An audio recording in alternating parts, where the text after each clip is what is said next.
আজকে বোরকা পড়া এত সহজ না, আজকে হাত মোজা পা মোজা পড়া এত সহজ না।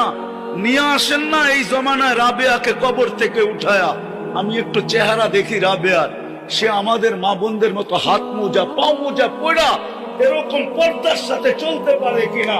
কেননা রাবেয়ার জমানায় সহযোগিতা ছিল দিনের উপরে চলা, এখন তো কোনো সহযোগিতাই নাই।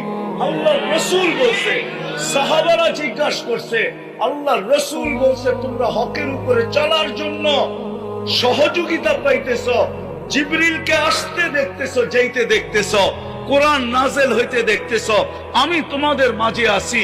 এক জমানা আসবে তোমাদের আমল একটা করবে, তোমাদের চেয়ে 50 গুণ বেশি সওয়াব পাবে। আমাদের মা বোনদের ভিতরে রাবেয়া বসরির চেয়ে বড় আল্লাহওয়ালা আছে, হতে পারতো যদি মেসেজ যাইতো।